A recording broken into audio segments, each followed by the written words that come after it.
The gears of Plastic Valley are in trouble. Listen to that. Creak, snap, crunch. Everything is locking up. Grog is desperate, shaking his last oil bottle, but only one tiny gooey plastic drop falls out. We're bone dry. And here comes Rexy. Every step he takes sounds like a rusty gate screaming for mercy. Squeak, honk, squeak. The whole tribe is covering their ears. It's an acoustic disaster in the making. Lila lays down the map. There's only one hope left, she says. The ancient underground resin pool. A long, sleek shadow moves through the rocks. It's Drill, the Baryonyx, and he looks like he means business. Check out that snout. Wrapped in metallic silver and ready to pierce through the toughest base plates. Drill gives his neck a quick spin, whirr, calibrating his biological drill bit. Grog hands over the high-tech visor. Now, Drill isn't just a dinosaur. He's a deep-core engineer. The team sets off, but Rexy's squeaky joints are giving away their position every second. They reach the dig site, a barren land of jagged gray boulders.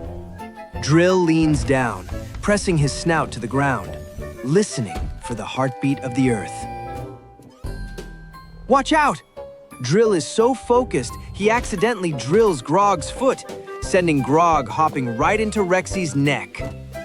Drill nods an apology and finally locks onto the target. X marks the spot. He uses those massive claws to rip through the surface grass, clearing the zone for heavy operations. Drill takes the stance. Snout down, body braced, 45 degrees of pure power. Inside his neck, the Technic gears start to churn. Click, click, click, click. Rumble, rumble. The ground begins to shake. Something big is happening down there. Gray brick shrapnel starts flying everywhere as the drill bites deep. Grog quickly builds a Technic safety fence. Stand back, folks. This is a hard hat zone. Another meter down. Drill pauses to blow a cloud of plastic dust out of his snout. Lila collects a soil sample. We're getting close, she whispers. I can feel the moisture. Rexy gets too curious and pokes his big nose over the safety fence. Hilarious! A stray brick flies off the drill and hits Rexy right on the snout. Achoo! Down he goes. Drill hits top speed. His silver snout is nothing but a metallic blur now. The sound of the biological engine echoes through the canyon like a jet plane. Wait! Something is leaking from the edge of the hole. Grog cheers. Oil! We've hit it! Get the buckets ready! Drill braces for the final push, digging his feet into the base plate for maximum torque. Crack! The ground splits open. Here it comes! Gush! A 10-meter fountain of trans-orange liquid blasts into the sky. But look at the color. It's not black oil. It's glowing like liquid crystals in the sun. Grog tries to catch it, but the liquid is bubbling and foaming like a volcano of soda. Lila takes a sip. This isn't oil, she shouts. It's sparkling orange soda! Look at him go! Drill gets caught in the blast and starts spinning on top of the geyser like a circus star. Orange rain falls everywhere, painting the whole construction site in a brilliant neon glow. Rexy loves it. He opens his mouth wide to catch the fizzy rainfall. His stomach starts to growl. Gurgle, gurgle, burp. Rexy lets out a thunderous belch, shooting out dozens of trans-orange bubbles that float into the air. Grog is disappointed at first, but one smell of that sweet orange scent, and he's sold. It's a party, everyone! Grog shouts, pulling out the plastic cups. The villagers come running with every bucket, pot, and pan they can find. Drill lands safely in the hay, enjoying his own test tube of the fizzy orange nectar.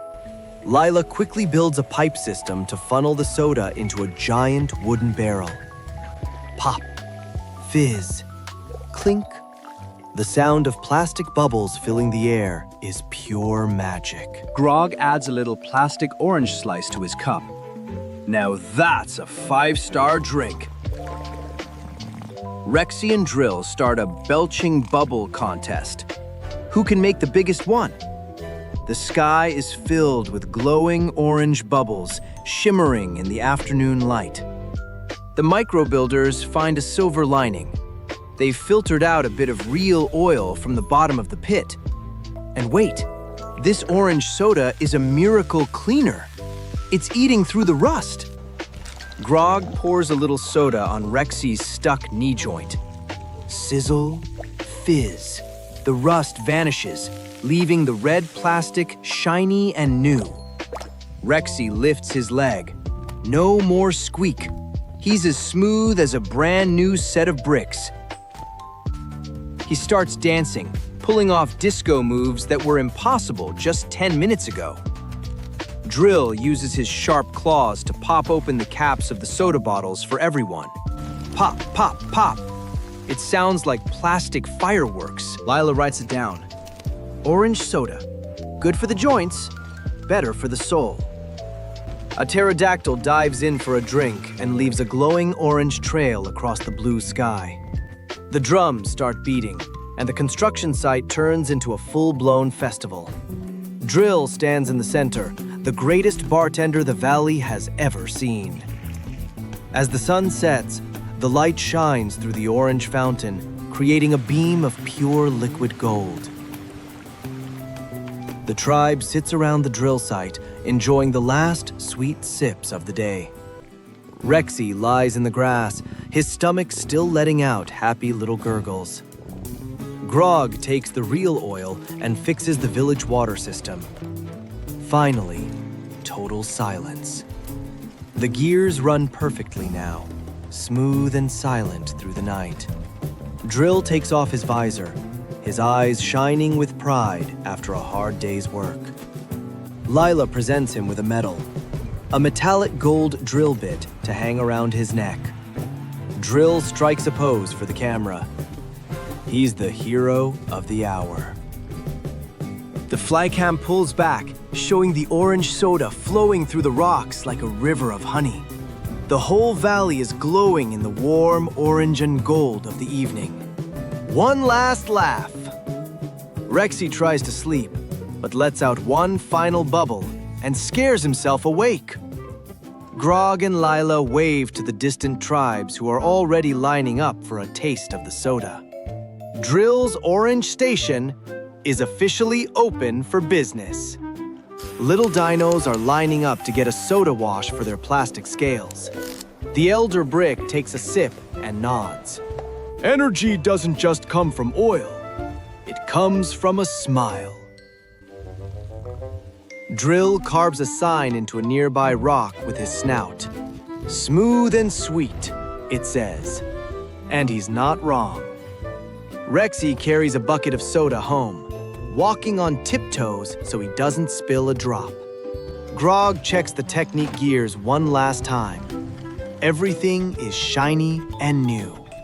The moon rises, reflecting the orange magic on the surface of the lake. The flycam soars into the clouds, leaving the party behind. The words, "The End," appear, built from sparkling orange bricks. Bubbles float around the letters, popping like tiny plastic stars.